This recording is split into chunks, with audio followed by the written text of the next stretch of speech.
Good morning. Welcome to the UU community of Halifax. My name is Ben Robbins, and I'm glad to be your minister. It is Father's Day. For some of us, this is a joyful day. And for some of us, it's more complicated than that. So whatever your relationship with Father's Day, you are welcome here. We offer a place where whatever is going on in your life or in the world, and there's a lot going on in the world, you can come to reground yourself, reopen yourself, and connect with the search for what matters most. Please see that announcements in the order of service, and note that today after the service we have a potluck barbecue at Leslie and Alan Shaw's house here in the city. I have the address up here, and there's more of these where you get the order of service in the hallway. It's a half an hour that way. It is about 6 minutes that way. Google Maps says half an hour. If you're walking. If you're walking, I apologize. Very sorry. Yes. Another announcement, my golden retriever Henry is going to appear shortly after 11 o'clock. He is well taken care of. If he runs up to me while I'm talking, that is okay. He will be joining us for the potluck. Did you say your brother? My golden retriever. Oh. Yeah. And thank you to our volunteers and staff who make our Sunday services possible. We have Riley Friesen on tech, we have Tristan Kellaway on keys, and a special thank you today to Leslie and Alan for hosting the barbecue, and for those considering hosting a dinner for 8 in the fall. If you are new or we haven't met yet, I would love to say hello after the service. And now we have Leslie Robinson with our land and climate acknowledgement. Yes, good morning, everybody. I'm sorry I won't be able to join you at the barbecue after service, but hope you all have a great time. And we'll be talking on Zoom with those also not able to attend. As usual, today we acknowledge that we are meeting again on the ancestral unceded land of the Mi'kmaq people. And we remember that the peace and friendship treaties of the 18th century are still valid. And they remind us that we're all treaty people. For our climate awareness today, I'd like to tell you about Green Islam, which I'd never heard of before. This comes from an article in the Christian Science Monitor. Far away from here in Indonesia, the world's largest Muslim-majority country, Green Islam has the potential to be a real force in society. It's inspiring calls for climate solutions in schools, colleges, mosques, and other groups. And interestingly, this movement in Indonesia does not rely on climate science for its persuasion. Instead, it is a moral message rooted in the writings of the Quran, which the faith leaders conveyed to the faithful. And it reinforces the nation's philosophy that calls for tolerance and social justice for all Indonesians. It's noteworthy that in Indonesia, people trust religious leaders more than anybody else. According to a survey in 2024, people listen to religion. They understand religious words and the notion of duty, says Ayu Prabowo, chairman of the Environmental and Natural Resources Body.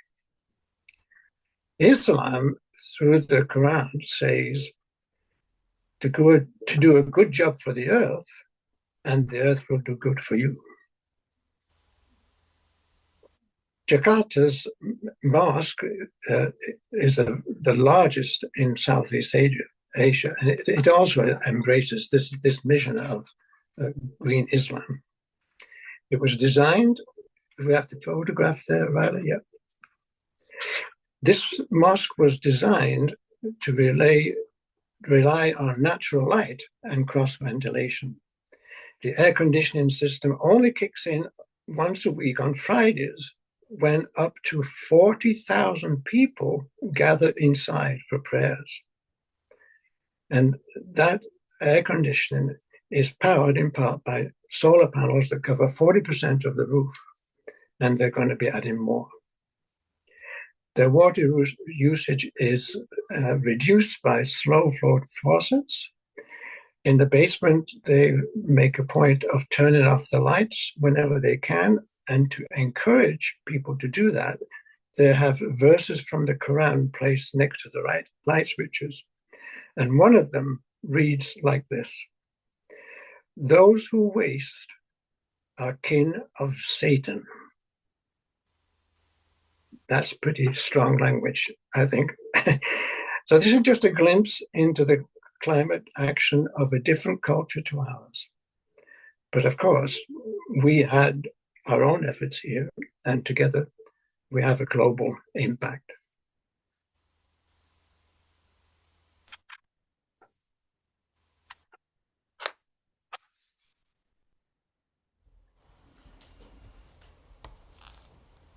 Thank you, Leslie.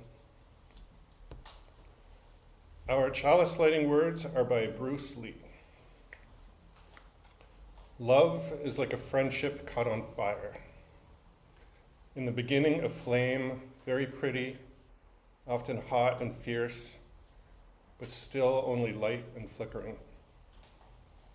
As love grows older, our hearts mature, and our love becomes as coals, deep burning and unquenchable.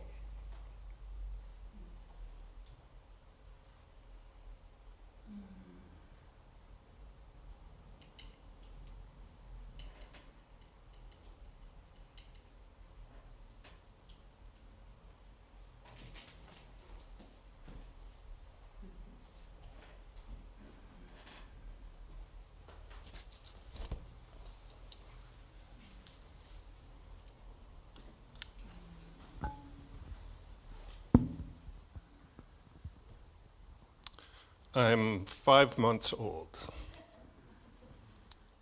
That's an estimate. I don't remember everything exactly. I might not get all the details right. It's a quiet early morning in the apartment, chilling on a Saturday morning. There's noise in the living room. My dad jumps up and yells, "Get out of here!"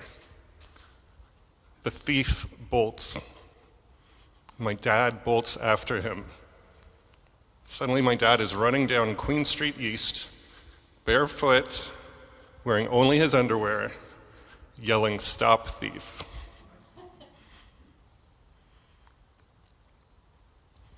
I'm 12 years old. I get home from school and there is a school bus in our driveway. So the plan is to renovate it and drive it across the country to Expo 86 in Vancouver. With all the seats taken out, Dad makes plywood walls to separate beds, bathroom, and storage. He makes wooden beds with more storage underneath, and a wooden table where we will eventually play cards in every province in Canada. I'm 16 years old, and Dad is once again volunteering in an election for a party with big dreams but no wins. And this time, out of nowhere, they win the Ontario election. But they don't move forward on same-sex marriage like they promised they would. So Dad is beyond disappointed. He is disillusioned. He processes his feelings by watching a movie about British coal miners fighting for their rights. And during the climax of the movie, he sits there silently crying.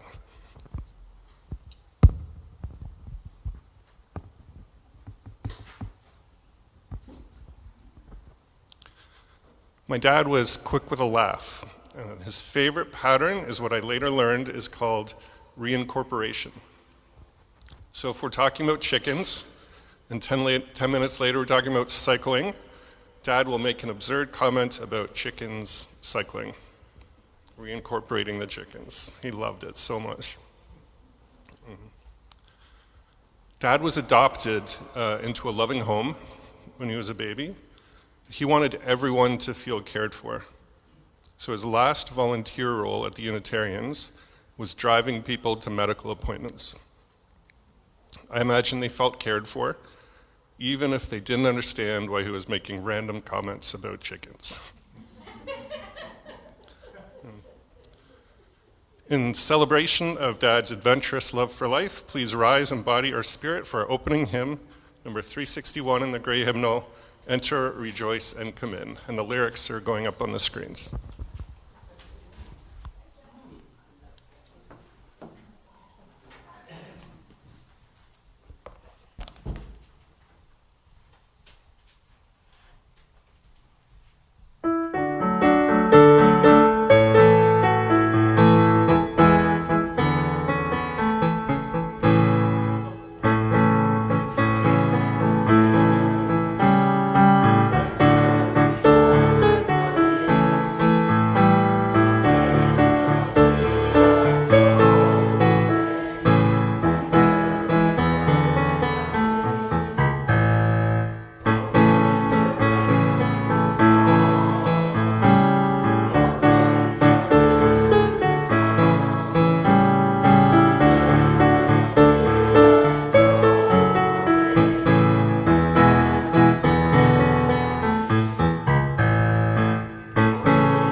We now have time for joys, sorrows, and complex truths.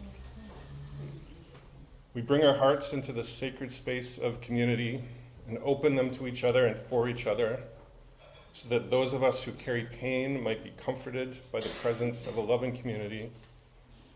Those of us who are happy might share our joy and see it multiply in others, so that those of us who carry complex truths might find a welcoming space to process the meaning-making of life.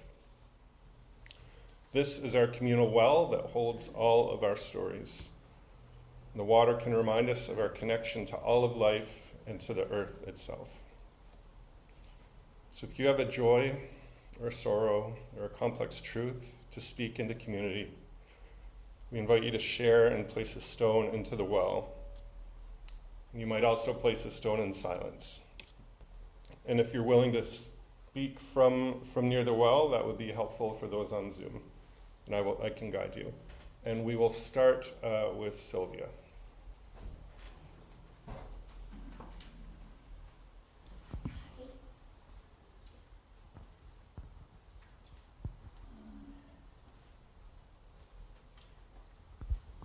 Good morning. My news this morning is sad. I think you will remember a couple of weeks ago, Etta Ham had talked about how her family was going through a struggle, and she didn't want to talk about the details. And last week she said that her son Vaughn was in hospital with cancer, and things weren't going very well. So he passed away on Friday night. And I'm sure that she said she's surrounded by friends and family, but of course our own sympathies go to her as well.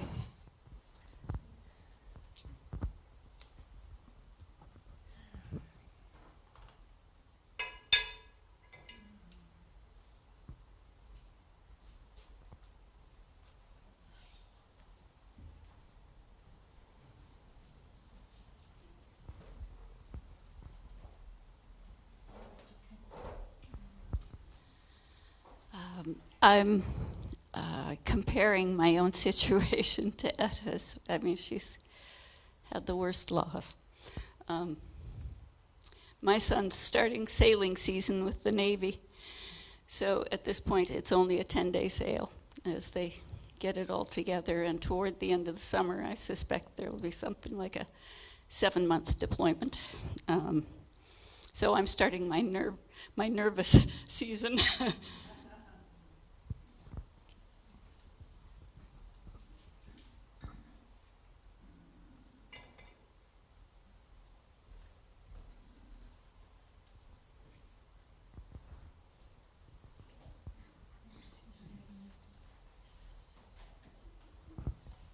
Well, I have a complex joy. And that was yesterday in the United States of America. Over 2,000 rallies and protests were held. And I am so proud of all those people who took the time out of their lives, made their signs, figured out how to navigate traffic, stood in the rain, and voiced what is in their hearts and their great concern for the world.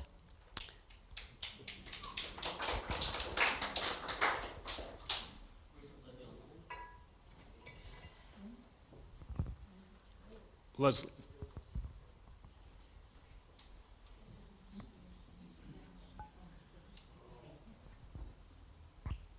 Looks like Leslie is unmuting.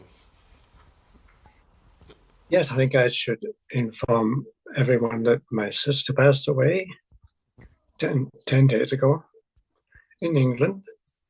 And today we'll be having a family Zoom call to be planning for a memorial service later, maybe in September. But this is still quite a difficult time. So I'll place a stone there for my sister, Eileen. Thank you.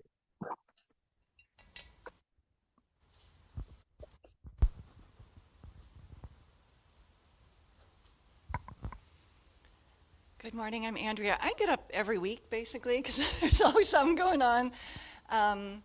My joy is that there was rain in Saskatchewan this week, and thanks to all of you who prayed for my father-in-law's farm and sent good wishes. So I'm happy to hear that the drought is abating a little bit and the wildfires are more under control, so I'm very happy about that.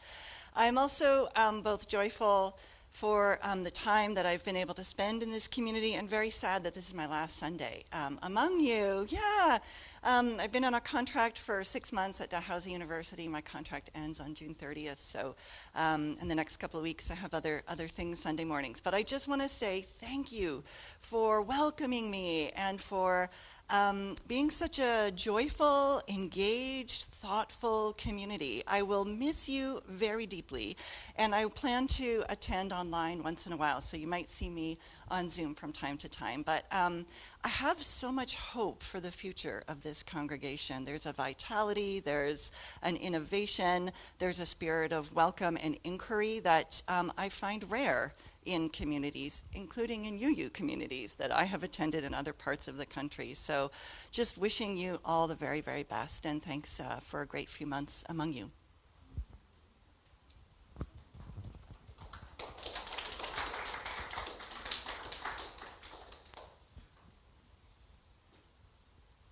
Could I say something? It's Brian. Yeah, we'll do Brian and then Michael. Sorry. Yeah, I couldn't figure out how to raise the hand. So I just wanted to express a joy. A couple of weekends ago, my son in Dartmouth was celebrating his 60th birthday, and his 62-year-old sister from Kingston, Ontario, and 50-year-old brother from Alberta came, and it was the first time the three of them were together in about 12 years. So it was really, really a wonderful, wonderful weekend, wonderful family weekend. And Lee and I enjoyed spending time with them and Philip's children. And yeah, it was really, really wonderful in spite of the rain.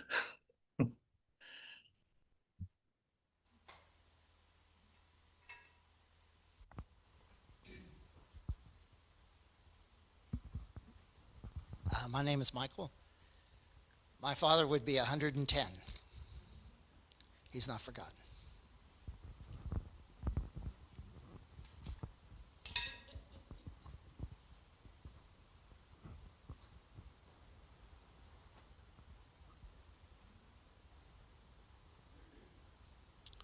And I'll place one final stone for all that remains unspoken in our hearts.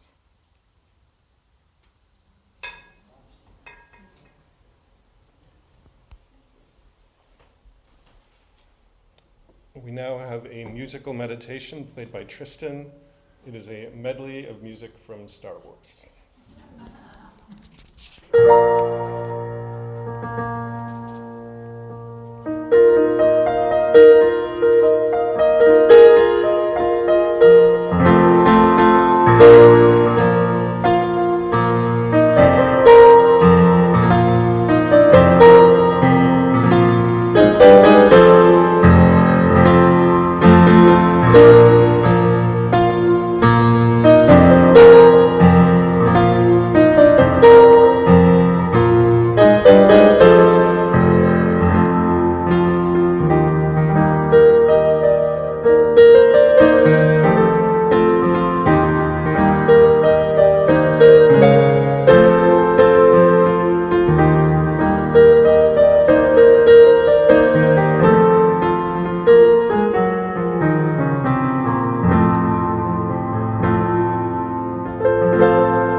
Thank you very much, Tristan. And it is now time for our offering. So the work of this community is made possible by donations of time, talent, and money. Thank you for however you give, and we trust that you'll give however much is right for you. Most donate by monthly e-transfer, and we also pass the basket.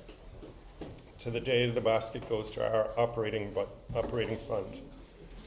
Whatever your situation, thank you for being a part of this community.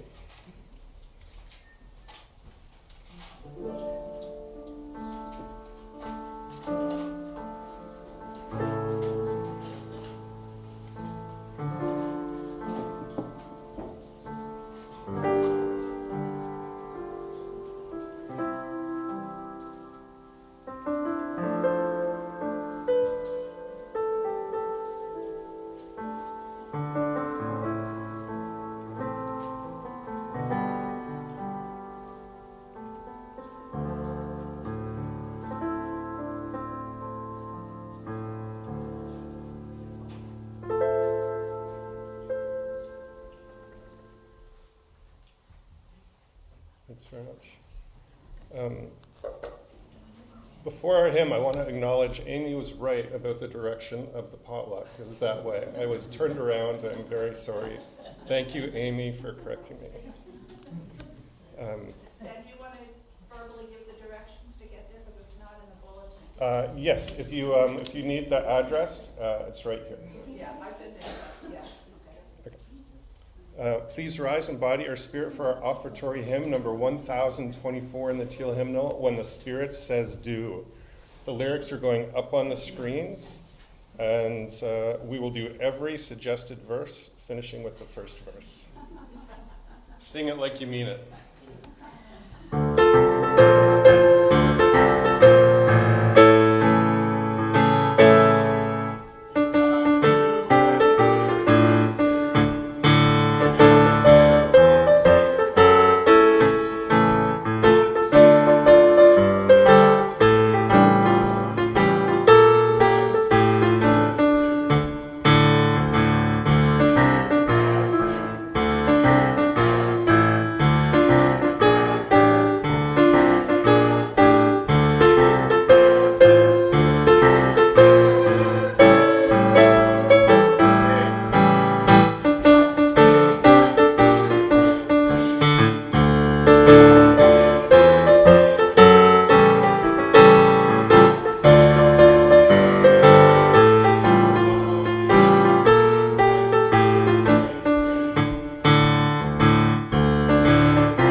More verses next time. We should make up our own.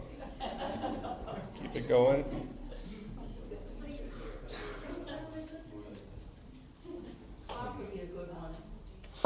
Okay. Talk? Clap. We could do clap next time. Okay. I love throwing games. I love throwing games. I love taking a beanbag or a bocce ball, horseshoe, dart, frisbee, a sock, whatever's lying around. Take it in hand, looking at the target, eye the tiger, drop back, swing forward, and release. Depending on the game, that last instant finger flick might add a final touch of precision. The beanbag arcs through the air, looking good, lands on the cornhole board, slides forward, approaching the hole, comes to stillness with a chunk of the beanbag just hanging over the edge. My opponent has a chance to knock it away, and then I might have a chance to knock it in. The drama. the excitement, the excellence, the intent focus that this and only this matters. I've put down the weight of the world because I am on a mission to score points. Before Tanya and I lived in Halifax, we were in Portland, Oregon for a couple of years. We spent a long weekend by the ocean at an artistic retreat center. And in addition to the art studios and the yoga studio and the funky remodeled trailers, they had a cornhole board. It became our ritual before lunch and dinner. When we got home, we ordered a set, and we made good use of it, and we brought it here to Halifax. And I thought, wouldn't it be fun to get to know our neighbors by hosting the Neighborhood Cornhole Championship? So not a music concert on the front porch or a Halloween party, but a neighborhood cornhole championship. And I learned that cornhole was not the preferred throwing game here.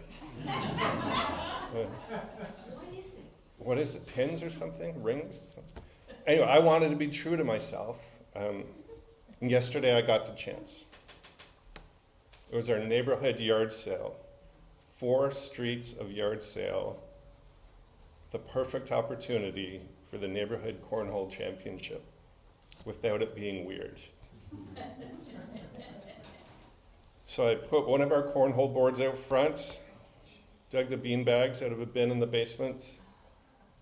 I put a kitchen chair out front and taped a homemade sign to it announcing the neighborhood championship, a cornhole championship. Made another sign with the rules. You get 4 throws. I made 3 divisions, the open division, the kids division, and the wrong-handed division. And this was done on the honor system. 3 more chairs out front, each with a leaderboard for the 3 divisions. I used tape to mark the throwing line just the right distance away so that a good player had a chance at the hole and a beginner had a chance at getting it on the board. I put those bean bags by the throwing line, 2 piles of 4 bean bags, so 2 people could play at once. There was this moment after I put out the sign, the first sign. There was this long moment where I wondered, is this going to be a thing? Does the world want this? Or am I alone amidst all of creation? So it was a long moment. And then someone walking by said, good idea, but kept walking. There was an art sale a few doors down that, they had their sign. So a few people walked by, and then this couple stopped. It was a man and a woman. The man gave it a go. 1 missed shot, 1 3-pointer for getting in the hole, 2 1-pointers for getting it on the board. 5 points. So I wrote down his name on a piece of paper and taped it to the leaderboard. Another couple walks by. Again, it's a man and a woman. Again, the man gives it a go. He's on the leaderboard in 2nd place. Suddenly, people are racking up scores quicker than I can add them to the leaderboards. And then 2 brothers, maybe 8 to 10 years old, play over and over and over while their mother and sister connect with our golden retriever. So I hate generalizations. I hate generalizations so much. Don't try and box me in. Don't try to define me because you know one thing about me or think you know one thing about me. So I hate generalizations. But it is also true that on average, men were more interested in this throwing competition. We crowned a champion, and then I packed up, put Henry in daycare, and went contra dancing in the afternoon. So contra dancing is like square dancing, and it was down on the boardwalk this time, that way. Fiddle music, do-si-dos, swing your partner, and the roles weren't gendered. You could switch roles whenever you want. Most of the dancers were women, some non-binary, also a number of men. For so many years of my life, I've searched for places where I could be myself, where I could be sensitive, emotionally expressive, open-hearted, where I could look at life from every angle and have that be welcomed, where hanging out on the margins was appreciated. And ultimately, I decided that I could most get that by coming back to the UUs. I grew up UU. I came back to the UUs and I got all of that in spades. Really good decision. But sometimes I don't feel fully integrated into UU culture.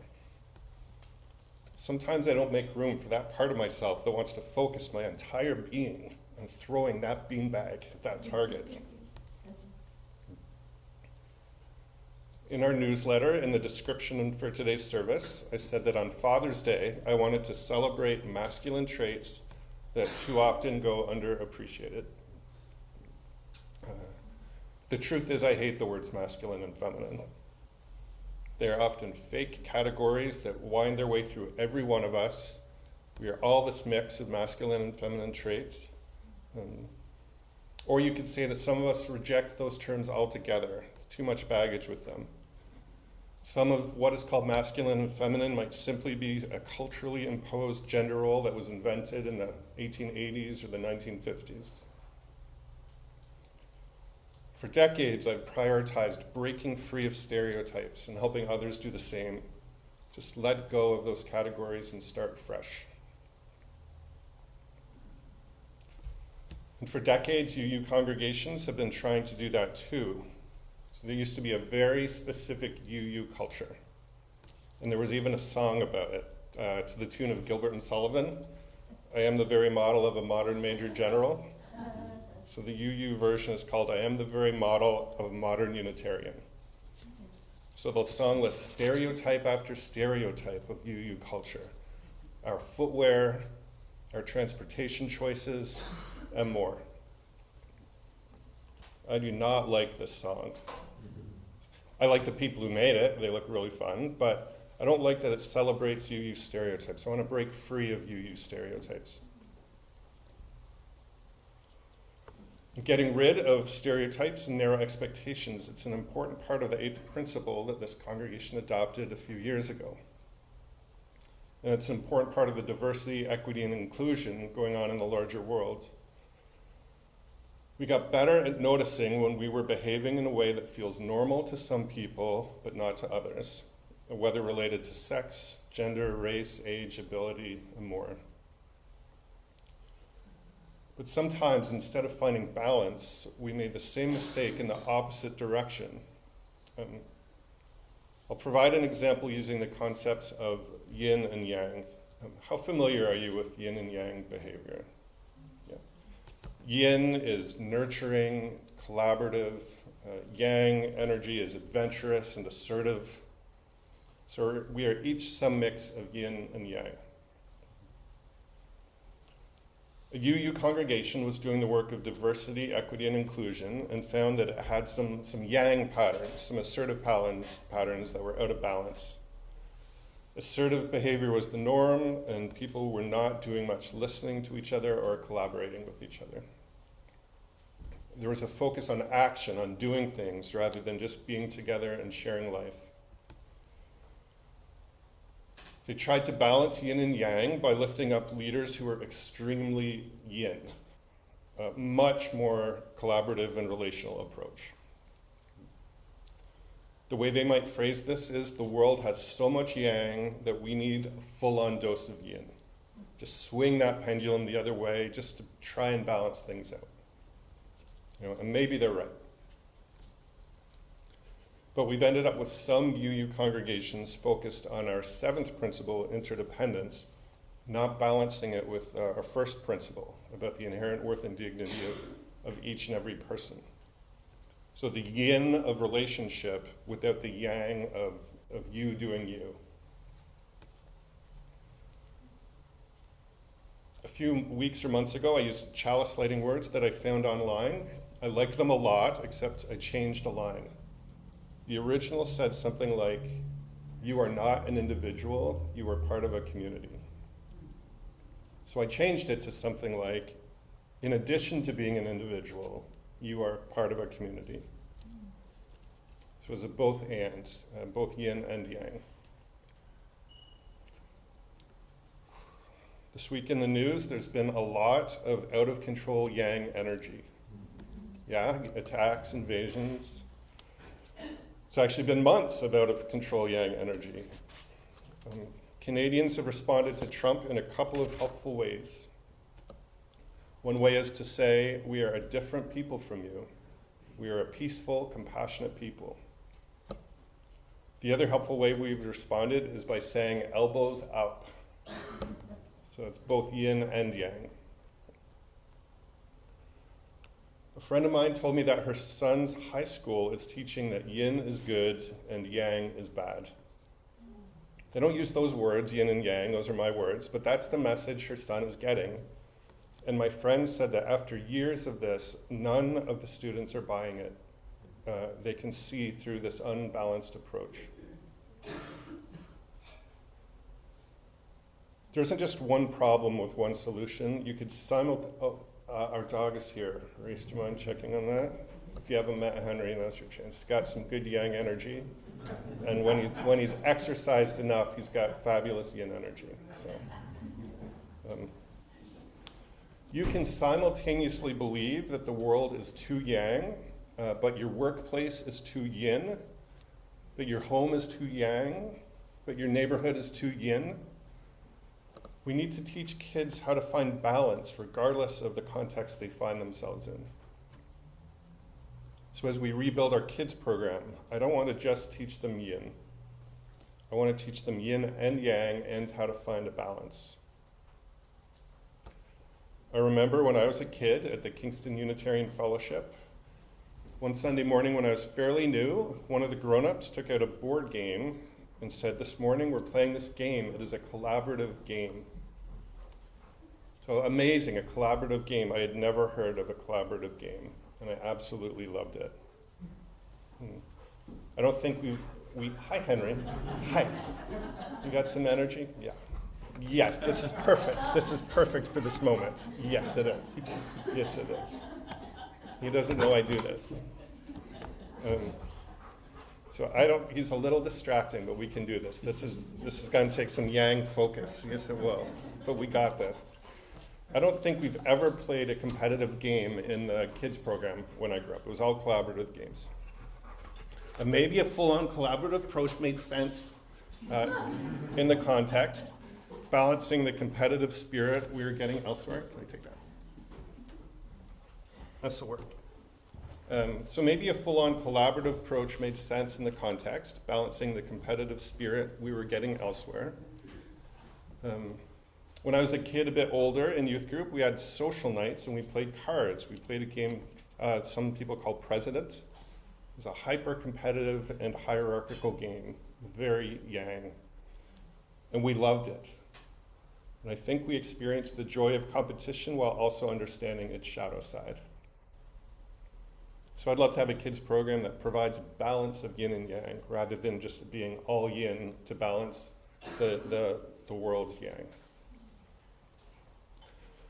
Today, on Father's Day, I want to celebrate yang because I often find myself in circles where men are disconnected from their yang or hiding it.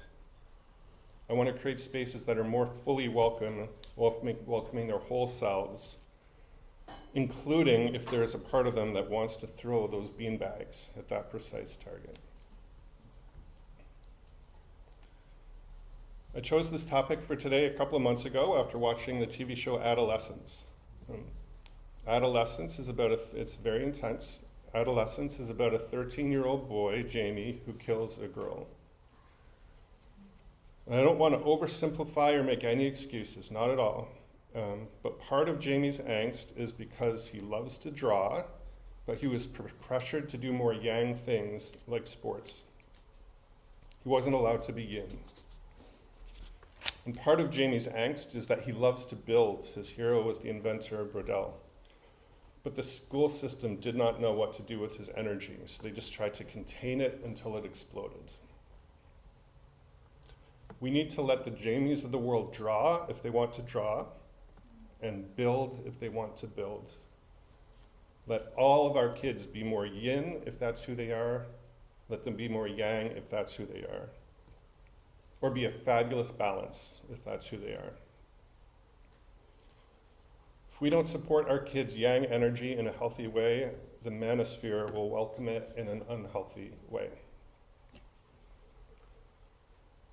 Someone online described healthy masculinity like this. Masculinity defends the defenseless. It punches up, not down. It has compassion, and it fights only on behalf of others to battle injustice or evil. That sounds pretty good. Today, let's 100% celebrate healthy masculinity, even if the term masculine gets distorted and misused, it doesn't make sense to you or loved ones. Let's 100% celebrate healthy masculinity, even if we don't agree what it means. Let's 100% celebrate masculinity, however it shows up in each and every one of us. And I'll close by saying, I don't know why I love throwing beanbags at cornhole boards, but I do love it, and I am glad to share that part of myself with you. So please rise and body your spirit for a closing hymn. It's not in the hymnal. It's called Life Calls Us On by Jason Shelton. The words are going up on the screens.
Please be seated as I extinguish the chalice with these words.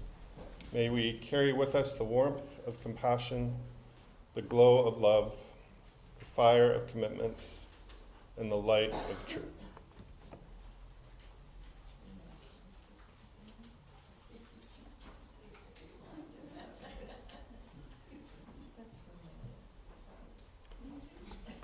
The potluck barbecue is starting now at the Shaw's. We've got the directions right here or out on the table.